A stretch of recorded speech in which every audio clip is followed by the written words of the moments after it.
Economy is the topic that we are going to be talking about today in Total War Shogun 2. It is fairly simple as far as things go compared to other similar games. We are loaded up here as the Chosokabe. It's just my favorite nation for demonstration purposes and gameplay purposes. Down here at the bottom right, you'll have your Finance tab. This is where most of the magic is going to happen. So we click on this and we'll open up our Finance tab and we can see some things here. Highlighted in green by default will be our territories, and then of course we see the rest of the map. The reason anything may not be green in your lands is because taxes are exempted. So let me just quickly mention that. If you click on one of your locations, open up the management of it, we can exempt from tax. You'll see that now goes black because we're not collecting any taxes from it. This is just a way to try to make it so that public order is self-sustainable in a location. You will not collect any taxes from that location. Of course, you don't want to do this if you can help it, but just take a look at what's causing your lack of public order and determine if this is a suitable way to handle it. You can also see where all the money is coming from and going. A lot of this really comes down to what characters are there, what buildings are built, the quote-unquote tax rate, which is decided right here. We have different steps. You'll see it goes in 10. So the lowest is minimal. It's a 10% tax rate. Then we have low at 20. 30 is normal. 40 is high. Very high is 50. And that's where it kind of caps out. Anything after normal gets kind of inefficient on public order. Anything under low gets kind of inefficient on money gained, really, but the same could be said about going up as well. Normal is definitely the sweet spot. Low can be pretty useful as well, but you can also kind of see right here exactly what it's doing. -4 happiness is public order. It's like this symbol right here across all provinces, and that's what this is right here. And then you'll see it reduces growth as well. So if you want to get population in a town to open up another slot in the castle town, for example, you need growth. This will actually reduce it. So if we bring it to low, then it only slightly reduces it, and we go -2 happiness instead. Minimal, -1. You see why that's not as effective for the amount of money we just lost, but the growth is improved. That's why low is better than minimal. And then we go high, you see it's -8. It doubled the unhappiness. Growth is significantly reduced. And then we get -10. So like very high is kind of similar to low. The amount the money gains is actually pretty good, especially compared to the lack of increase to lack of like public order. But growth is of course very hurt as well. So normal is a default, low if you're trying to stoke growth or make everybody happier, or very high if you need money is probably the sweet spot. You could have taxes be auto-managed by the AI, so you just don't have to deal with it if you don't like this part of the game. And then there's something else under here we have to look at, some more information.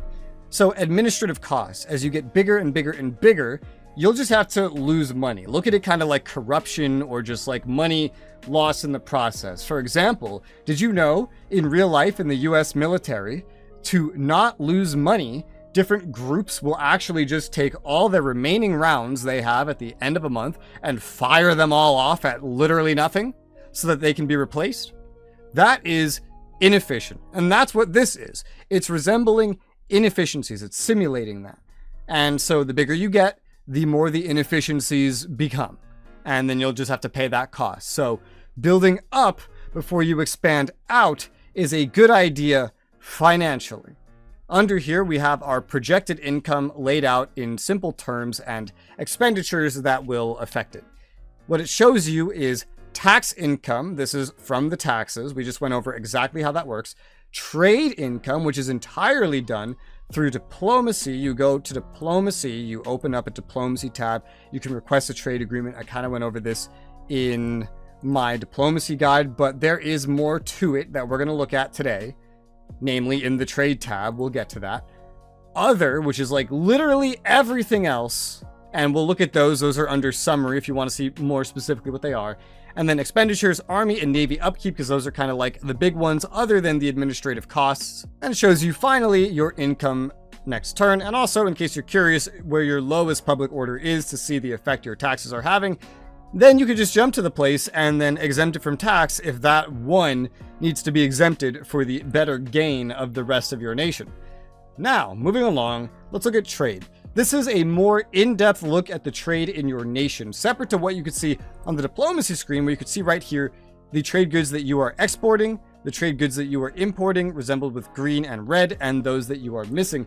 We can see the actual financial values as they relate to the management of our nation. And this is pretty good. So you'll get to see if it's a land or a sea route. Land routes are protected, essentially. They're more efficient. They do not require access to a port. They cannot be blockaded. They are just kind of at the whims of your borders. And you can see where that trade goes as well. You see right here, we have these little merchants traveling around. This is a simulation to show us where our trade is going. A nice little visual thing. They don't actually exist. They don't mean anything. It's just a graphical representation. If we had some sea routes, we'd see ships sailing around as well in the ocean. We can barely see the ocean right now to begin with, but that would be shown as well. We can see our imports, we can see our production, and we can see the amount of it that we are exporting. So if we're exporting 100% of our wood, that does not actually stop us from using our wood, by the way. We can use our wood no matter how much we are exporting. It just means, hey, you might want to go find the building, which on the map would be over here. It's a handy way to find it.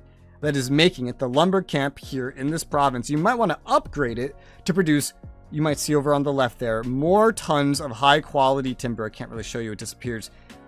And then we can export more of it.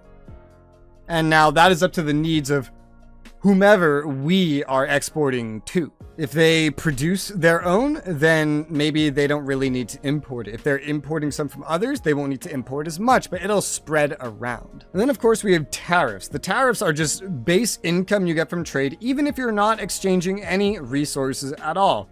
There is like a long-term effect to this base income that will benefit you over time. And then you can see what is not acquired as well, and the financial value associated with each of these resources. You can see the income that we have remaining from resources that we are not selling. This is something that the newer Total Wars really don't represent. They simplify this a whole lot, as if it wasn't already simple enough. So you do still get income from resources you're not exporting. It's just that you get way more from what you are exporting. You see here, it's worth a whole lot of total value right here.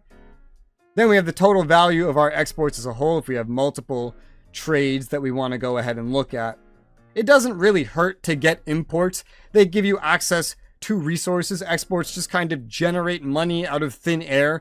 You don't have to worry about losing money on imports. It's not really how imports work in this game. It's not how it works in real life either. It's just, I know some games work like that and it create this misconception. I've seen this misconception, but that's how trade works. It's really quite simple. A lot of things in this game are simple.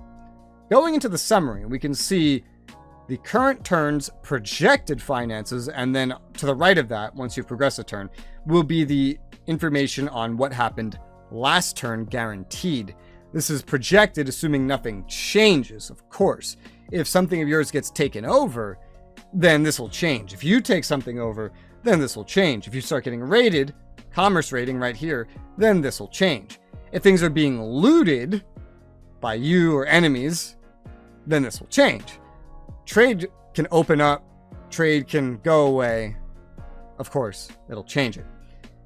Units can be made. This will change your upkeep for your military units. Your land is your units, and then like fleets is your ships. Taxes, we already talked about those.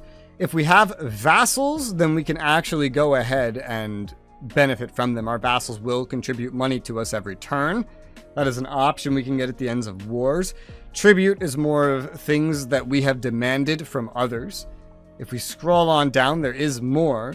Liege Lord. So if we are a vassal, then we have to give money to someone else. This goes under our upkeep for that reason. And then under there, we can see expenses. We can see what we're spending on construction, what we have spent in the past. You can see what we're spending or have spent on military recruitment, on the actions of our spies or agents, other characters that we can make on the map that are not military units, as well as the money that we have just given or been demanded from to other nations in tribute as well. Our total expenses, see our total income, our total upkeep. Expenses are generally one-off costs. Upkeep is over time, only really changing if you get rid of the sources of that upkeep. And then of course your total income. Some final notes is at the bottom right, you could just see your money that you have available to you, the predicted income down here as well. If you want to min-max, you want to keep an eye on your income and your money, mainly your money. Make sure you have enough income for the next turns, of course, to achieve what you want to achieve. But money especially, because if we go into diplomacy here and we have the prosperity rating, this is based on our income, but it's also kind of based on our actual money. The AI will judge how wealthy we are. The more money we have, and it doesn't really tell you this, the more willing they'll be to threaten us for things or demand things from us, the more they'll ask from us in treaties, and the more willing they'll be to ask us for things to begin with that we don't really want them to ask for. So having as little money as possible, but as much income in order to achieve what you need to achieve is generally the best way to manage your finances in a Total War game. And to mention it, there are also, we can see up on the mini map here, different trades that you can do by sea if you get ships over there at the edge of the map. We can't see that far right now, but they bring in different trade resources, and the resources that these bring in, some of them are not really exclusive, like war horses from the Jurchen tribes. But some of the other ones, I forget exactly which ones, like silk and incense, can be really, really rare or just like non-existent on the base map. And so you really want to dominate these trades. And depending on if you're playing the base game or Fall of the Samurai or something, what is over here can change and bring with it complications like foreign military powers and their influence and their military units as well, just to briefly manage that. Now, that I think is a good enough overview of economy in this game. If you have any questions, feel free to leave those in the comments below. If I can't answer them, hopefully somebody else will be able to. And if you have any suggestions for any other guides, feel free to leave those in the comments below as well. I have a playlist in the description where all the guides I've made up to this point can be located on this game. For now though, thank you guys very much for watching, and I'll see you on the next one.